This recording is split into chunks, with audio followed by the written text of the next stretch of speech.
Alrighty. That was very, very insightful and definitely full of depth coming in. You're still with us on Top Empowerment Virtual Conference. It is myself, Lucas, and I'm proud to be the moderator and have an in-depth question and answer session with one CEO of Signa Group, Mr. Murray Chabant. I might be massacring your surname, my good man, but I hope I did my very best to get that right. How are you doing today? You got it right. Thanks, Lucas. You got it right. Awesome stuff. Well, just getting into the discussion in terms of the strategies for transformational success. I just tuned in and I was really engaged and focused to what you were saying because it had a lot of depth, especially in the times that we are in at the moment. So I have a couple of questions for myself. Some of the viewers who are joining us, if you guys could kindly please post up some of your questions. I am with the one and only Murray Chabant, the CEO of Signa Group, joining us over here on Top Empowerment Virtual Conference. So getting into the first question that I have for you, Murray, is that in what ways were employment and inequality already at pandemic proportions pre-COVID-19 for you?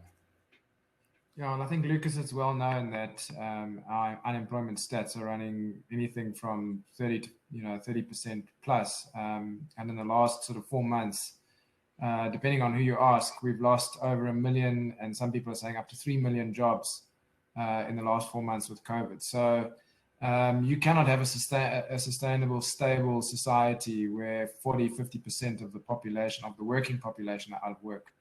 To me, that's an absolute pandemic. And if we are not strongly focused on that, both government and business, on all of our policy interventions, then South Africa is not going to be a stable country. Absolutely. So how would you say, Murray, would be some of the roles that government can play, corporate can play, and some of those interventions that are necessary for us to ensure that the future is a lot better than where we are right now? So where do you kind of see us making the right moves to ensure that 5 years from now, we're at a better place as a country? Lucas, I think currently we have transformation legislation called the BEE codes. And if you ever get to read the document, I don't suggest you do, because if you need a good bedtime sleeping pill, then that's the way to go. Yeah. It's too complicated, to try and drive the right outcomes and right behavior. I certainly believe we need a much simpler way of measuring real transformation, and that is real people in real jobs earning real incomes that are, that give them the ability and the ability to look after their families and get ahead in life. Now, at the moment, we've got legislation which is really complicated. It's trying to do the right thing. I have to give credit to the legislation. It is trying to do the right thing, but it's created such complexity that many businesses just throw their hands up and they don't do it, or they look for loopholes because it is so complicated.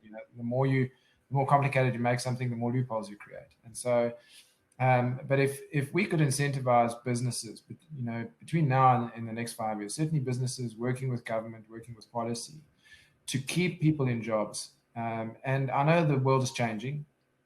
We've got the fourth industrial revolution upon us, but nothing stops businesses from repurposing individuals, training them. BEE measures these things, but there's got to be a real design and incentive within businesses to train people, upskill them, repurpose them for a working future. And for me, that is the single most important measure that's going to get South Africa back on its feet. When people are in jobs and they earn an income, they're the best way. A person earning an income knows the best to do for their family. They'll buy the food that they need. They'll engage in the economic activities they need. For us to create all these social mechanisms is not as efficient. People in jobs, is a very efficient form of economic growth, or stimulating economic growth. So for me, if we could reward or measure job creation and people in jobs as a transformation measure, I think that would work really well. Absolutely.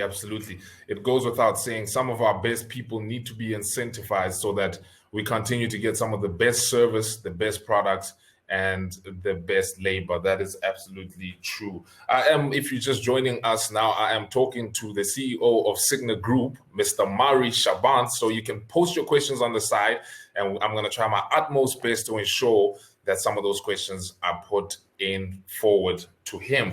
So my next question for you, Mr. Murray, is that how do we ensure we measure these matters and not only just watch it happen? Because in most instances, people have a plan and set up a strategy, and then they hit the point or the mark or the goal that it is, and there is no way to quantify or to measure as to how you arrived at that point. How would you think would be the best way for us to ensure that we get the right equipment and tools we need to be able to measure that, and then move on to other businesses to ensure that we help the economy as a whole? Yeah, so the BE industry has emerged, and you've got thousands of people calling themselves BE consultants, and you've got verification analysts and whatever. Everyone who's trying to interpret the legislation, how to measure it. So we've created a whole industry of BE professionals, myself included. Around the metrics and the difficulty of measuring BE and its effectiveness. The truth of the matter is we've had BE in probably for the last 15 years now, and what's really been happening in our economy since 2008, our economy has been on a steady downward spiral. So how effective are all these fancy measurement strategies? It's very hard to say. I think there's a whole bunch of other factors built in. But if we could keep it simple and just measure what matters, and to me, what matters is people in jobs, not only any kind of job, but jobs that give people a meaningful income and a meaningful vocation. Number one. Number two, if we did meaningful skills transfer and skills development, specifically preparing our people, people for the fourth industrial revolution. I'm blessed to be on a number of business forums around the world where we discuss technology and where technology is going. And sometimes I feel devastated that South Africa just doesn't seem to be featuring significantly in these technology forums.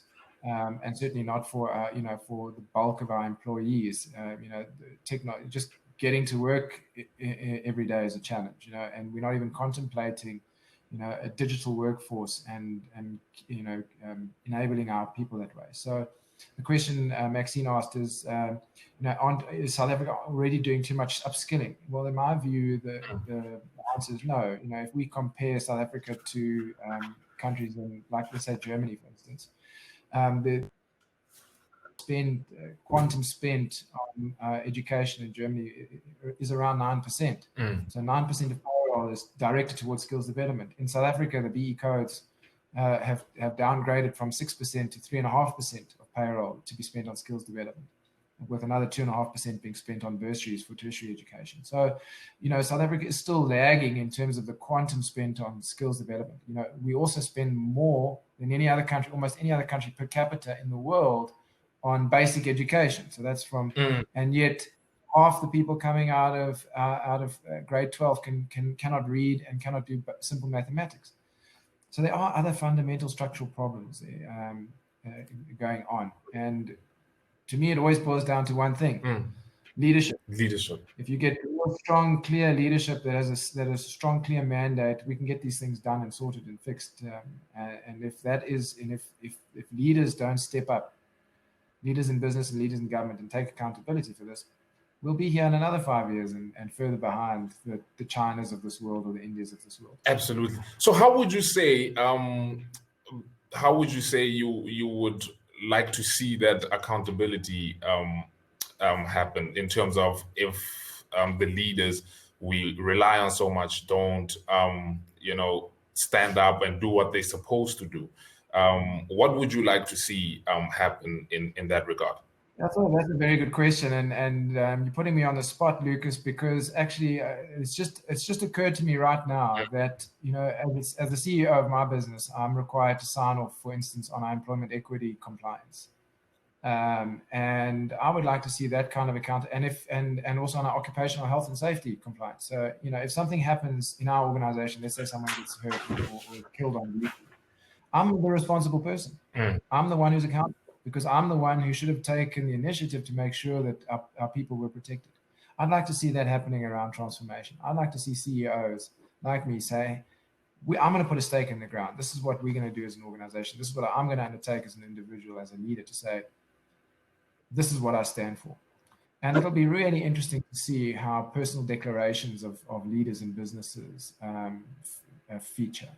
You've got some organizations that are doing incredibly well with level 1 status on their, that they publish and are very proud of. And you get other organizations that are non-compliant. I'm not sure that that's an even acceptable situation. So maybe that's the one accountable measure that might be interesting too. Absolutely. We have some engagement coming in a few seconds ago from Aliza.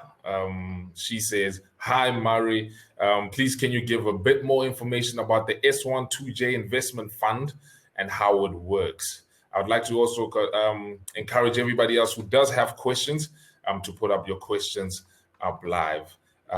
So if we can just attain to what Aliza is asking us in terms of the investment fund and how it works. Sure. Section 12J is a tax incentive investment program that was created by the South African Revenue Service a number of years ago to encourage high net worth individuals and companies that had disposable taxable income to invest in small and medium enterprises. And for making those investments in early stage companies, they would get the tax value of their investment would be deducted off their taxable income. So it was a fantastic initiative, and it's resulted probably in more than 3.5, almost 4 billion rand of monies being invested in these various 12J funds. So in the BE world, it is possible for companies to invest their enterprise and supplier development money into Section 12J funds. And this is really what I'm supporting. I'm saying if there's this tax vehicle available, which SARS has put there to encourage investment, specifically targeted towards SMEs, doesn't this align perfectly to the idea of supporting small and medium emerging Black businesses? And so my view is, let's link the two together. Let's link enterprise and supplier development together with the tax incentives provided by 12J. And we can encourage much more investment into emerging Black entrepreneurs, because it's what the BE codes require, but at the same time, it's been incentivized by SARS. So, and then what better than to have, emerging Black fund managers managing these funds and investing in these Black empowered businesses. So that's what we support and endorse in Signa. We support a number of these Section 12J initiatives and are encouraging our clients to direct their capital there, because the money is ending up where it should be, investing in Black entrepreneurs. Absolutely. I'm enjoying learning all about Signa, and what Signa does has been something that's really been important to me to actually learn that. And just the next question that I have for you is basically coming off of what you just said, and how SMEs are investing themselves in transformation that can address the job creation problem that we have. How do you think that they can take initiative to invest in themselves during this time as well? Well, I guess for Black empowered businesses that are Black owned, it is absolutely, South Africa is perfectly positioned for your business to do really well if you can understand how the BE legislation enables you to become a supplier of government, a supplier of corporates. So having that opportunity is fantastic. But for companies that are not Black owned, we often recommend to SMEs, listen, if there's a way and it's possible, one of the ideal ways to embrace transformation is to find a Black partner that you can work with and work together, because being 51% Black owned is highly attractive in the BE world. Now, I can't, I've done it with many of my friends in the past. We've worked together, we started companies. We've been 51% Black owned, and we've done incredibly well, and so for me, it's a model that's worked. Maybe I'm blessed because I have some really amazing mates that want to work with me, for instance, but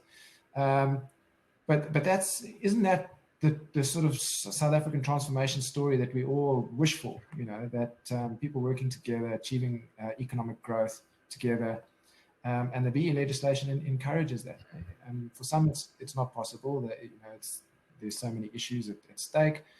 So there are ways that you can embrace transformation as an SME. But really, if you're a Black-owned business, the BE is very favorable, and the world should be your oyster. You just need to get it right.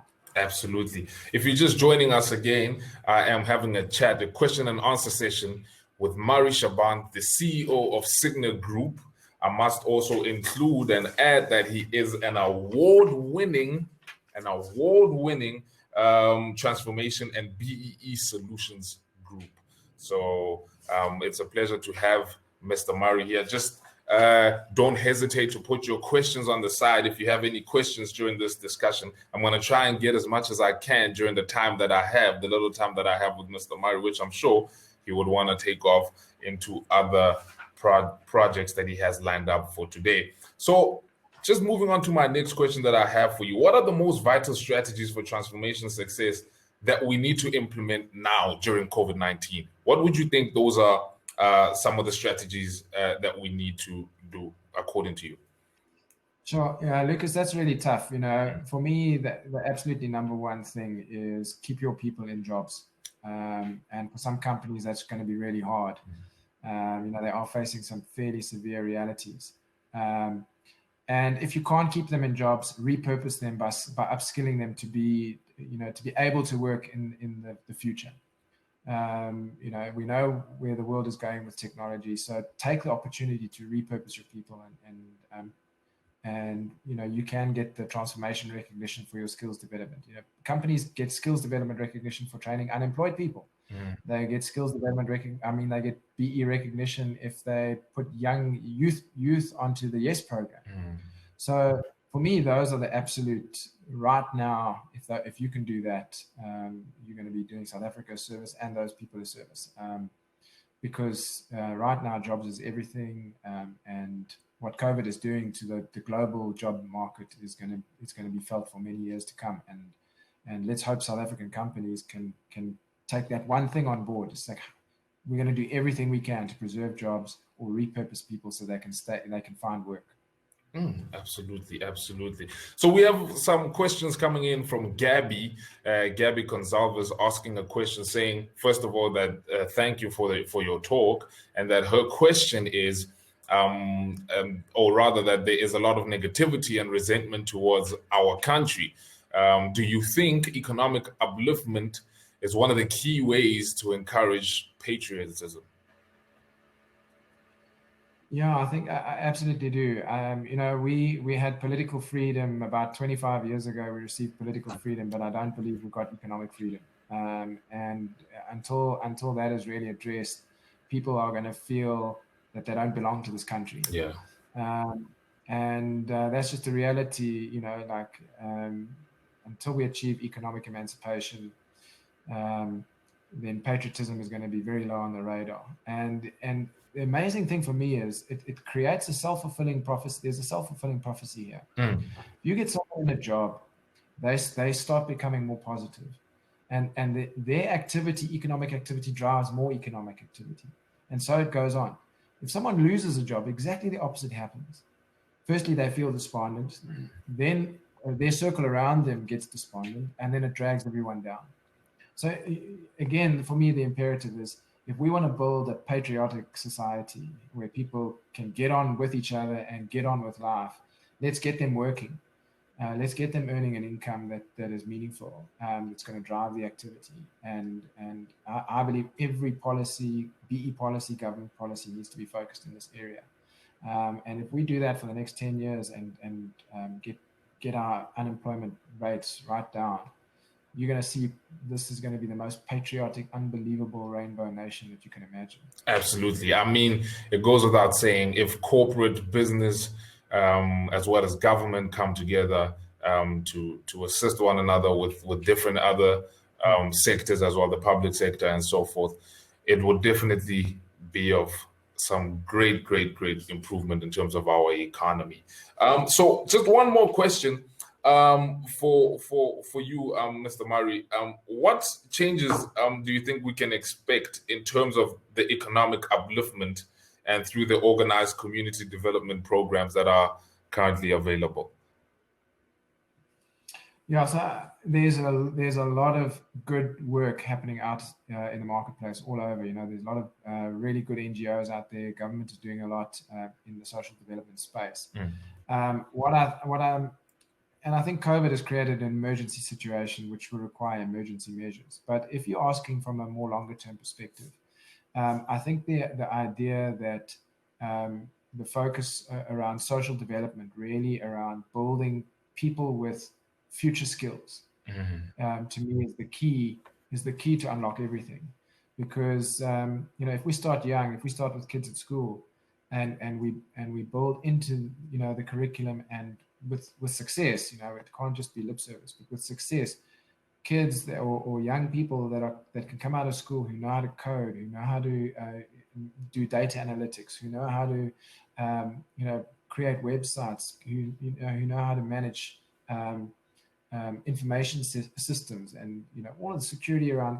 If we have hundreds of thousands of those kind of children coming out of our schooling system, driven by right focused social development activity, we'll turn this country around as well.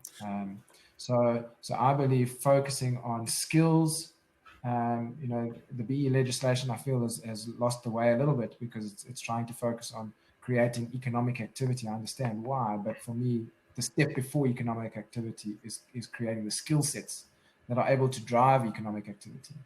And I feel like the BE legislation has maybe missed something there.